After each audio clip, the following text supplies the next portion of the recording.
everybody. I'm Matt Atchity, Ben Mankiewicz, Alonso Duralde, and, of course, Christy Lemire. We're here to talk about De Palma, a film directed by Noah Baumbach. And Jake Paltrow. Jake Paltrow. Ben, are you going to describe it? Yeah, so this is a really sort of straightforward documentary, but a really... Now it's creepy. Now it's just straight up creepy. Especially because we're talking about De Palma. But a really... we're doing a split screen. It's like simple. A split screen. It's simple but good. I think they shot for a day because they cover every significant movie in Brian De Palma's career, and it's Central Intelligence is the story of a character played by Kevin Hart, who is the... He's photobombing you. Is it? No, he's leaning in. Yeah. Kevin Hart was the big man on campus in high school, and he...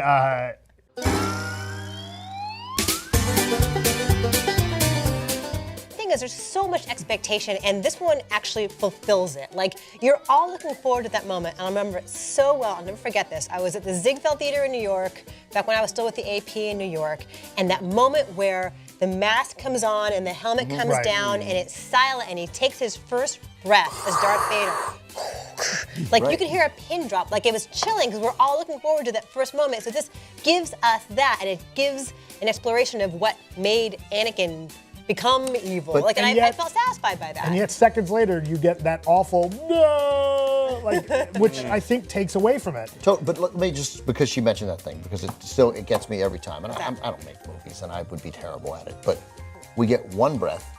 There needed to be a beat that needs a moment to breathe.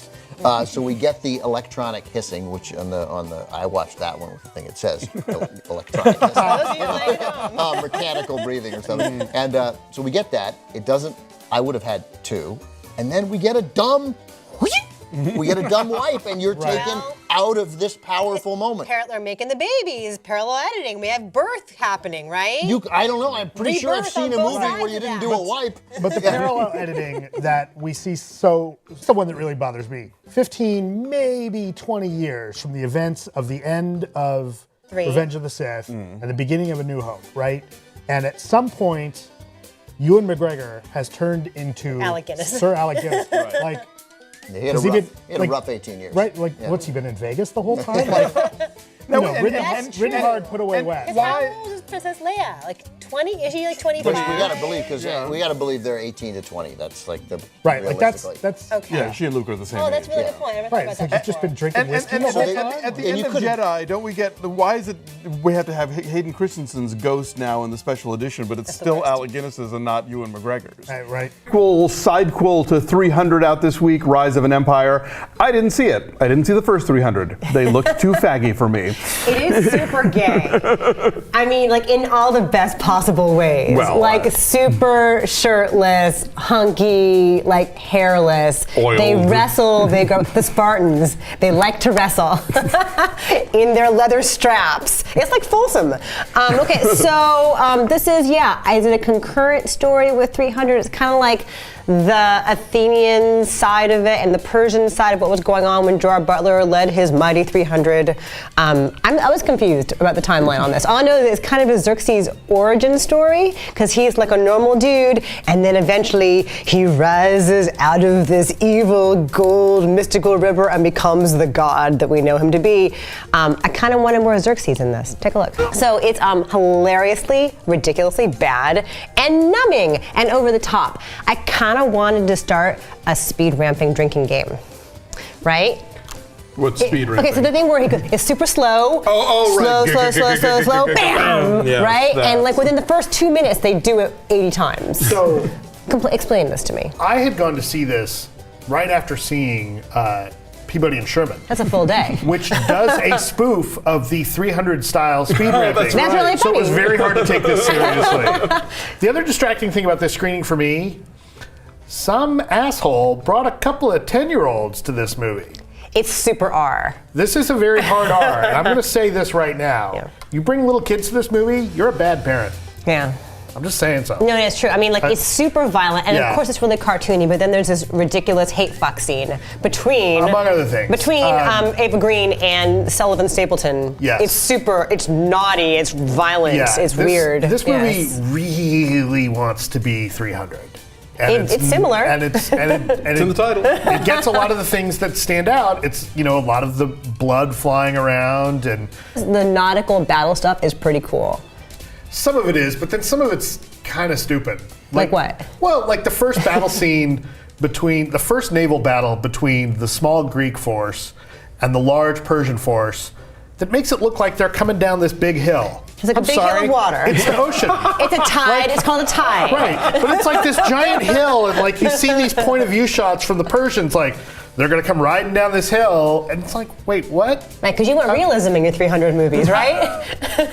I'm okay with them taking license, but let's not go bananas, right? Like, let's not. The laws of physics. Like, yeah. Can I just say, so real fast, Themistocles. The whole time, I thought his name was 2 words, the Mysticles. Like he's the Fonz. No. No, call me the Mysticles. The Fonz. It's the Mysticles again. No, anyway, so I couldn't figure it out until I saw the closing credits. I'm like, oh, it's one word. He's not the Mysticles. Yes. He's so just a Mysticles. He's one of many. Co-star Ben Mankiewicz, who was not here last week when we talked about White House Down, and Christy had not seen White House Down last week, so we're going to talk about White House Down again. Yeah, so first of all, I just want to say what an honor it was to work with Jamie Foxx and Channing Tatum. I really, those guys were great. Jay Fox, C-Tats. So what's crazy is that I mentioned this to you. I've been on TV for 10 years, and yet you see yourself in a summer blockbuster movie, even in the tiny, small reporter's role that I have, and there's this weird, I got $861 for it, right, SAG scale, and there's this weird thrill that I feel like should not be there, but I'm like, it's a movie! Yeah. Or are you like Joaquin Phoenix and Nicole Kidman where you can't watch yourself? Because it ruins the craft if I get self-conscious. Well, by the way, I did have trouble watching myself. I mean, there was a lot of this. Really? Is that true? Yeah, totally, yeah. I would not want to see my face that large. But it was such a small part that I was basically in a television on screen. But there are moments where the whole screen is you at the desk. And they used a lot of me. So, I enjoy working with Roland Emmerich. And was he even there that day? He directed me. Okay. Flat out. You mentioned the thing with the kid. This is the one problem I have with White House Down is that I don't know that I would have reacted this way if I weren't a parent, but I feel like they put the little girl, Joey King, the little 11-year-old daughter, into way more peril than they need to. I think there's a way to indicate these guys are bad and that they are ruthless without putting a gun to her head repeatedly and roughing her up. That felt to me needless and it made me a little queasy. But they did it to Bonnie Bedelia, so they had to do it to her. Who's a grown-ass woman. They had to do it here. And not an 11-year-old. And she's a tough girl and she can hold her own and she becomes an eventual hero in this thing. But we have released the Kraken. Where can we possibly go from here? The Kraken's been out for years. Where can we possibly go? What sequel could there possibly be in the making? Because everybody was dying for one, because we all liked Clash of the Titans so much. What came of Perseus? We'll find out. And please describe this delightful 3D extravaganza to us. All right. Well, Perseus, played by Sam Worthington in The Hair from Eastbound and Down. I thought it was Bert Convey's hair. Oh, that's a good joke. A very giddy adolescent here. What the I haven't had breakfast. I'm very country. You haven't had your early morning scotch. Scotch. I did not see Clash of the Titans. I will admit Lucky that. you. However, I was able to follow along here, and Yeah. I didn't hate it. It's kind of cheeky. I like when at one point Sam Worthington is fighting the two-headed fire-breathing thing, and he's like, "What are you waiting for? Just burn me already!" And it's so like knowing and cheesy, but it has fun with itself. It is better than Clash of the Titans. Okay. But that is almost the textbook definition of damning with faint praise. Right. 'Cause I mean, Clash it's a of the better Titans- movie than Plan 9 from Outer Space. Exactly, yeah. Clash of the Titans was horrible and ugly and the worst 3D ever. Like that was one of those early 3D post conversions. They rushed it. Yeah, and Right. it became the one that you would talk about years later. Like, oh, the 3D it's so bad. It's like Right. Clash of the Titans. You know, I distinctly remember like Ray Fiennes' face is here and his wig is here. Like they were sort of floating around in two different planes. Wait, that's a wig?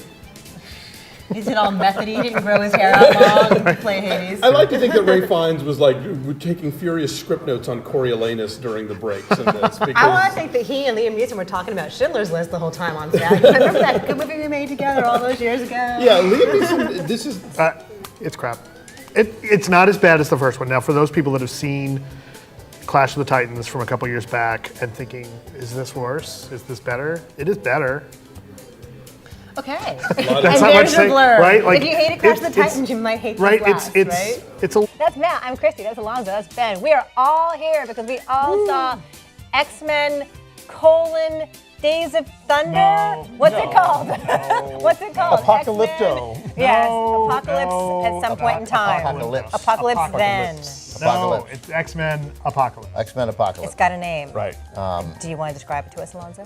Okay, well, so remember how in Days of Future Past we redid the whole timeline, so now we're on the new timeline so we can do everything again, and it's 1983, which is 10 years after the last movie, but several people haven't aged, but we won't even talk about that. Hold on. This is... I want everyone watching on Facebook Live and watching regularly on YouTube on the What the Flick video. That's amazing. But you just did all that. You just got all that. Like, I could never have remembered to describe the movie that way. But also, I'm like, oh yeah, that's right. Oh yeah. But also, did you just write your review? Did you just write I it wrote so it it's all fresh in your brain?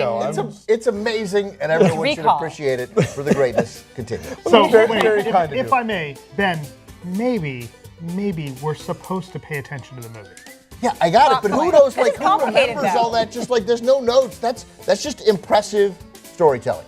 So you know what bums me out? I love Oscar Isaac so Oh, much. completely and wasted he in can do this movie. anything. He can Yeah. do everything. He's more frightening dancing in Ex Machina than he is throughout the entirety of this movie as like the most evil mutant ever made. So at the end of the movie, and I have no doubt that as I play the everyman role here because I miss stuff that you guys catch, at the end of the movie, his credit came up, right? And I knew before the movie he came in, but I forgot that he was in it. And then at the end of the movie, I turned to Alonso and I'm like, who was Oscar Isaac? See, that's sad. and right, and he goes, he was Apocalypse. Like, you He's idiot. Thanos, I mean, or you didn't whatever. say it. But You didn't say it. I spent half the movie going, who is, that's Oscar Isaac. But now I've read that that's plenty of people have.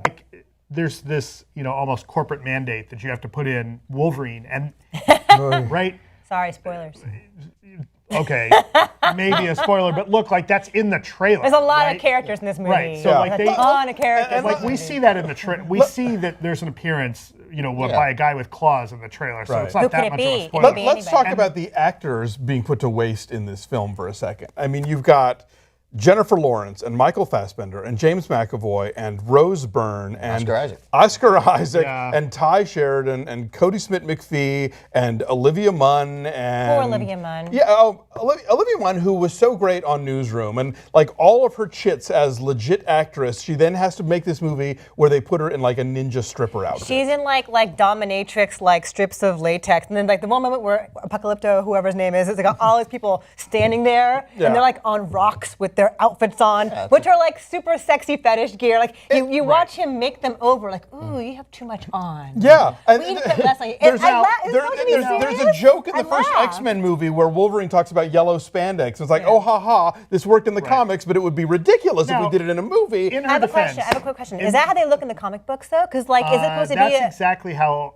Psylocke, Olivia Okay. Munn's character, looks. And she has So, said, like, yeah. she didn't take the part in Deadpool because she wanted this role. She wanted to be someone badass. So, And I presume there's, that it's set up for her to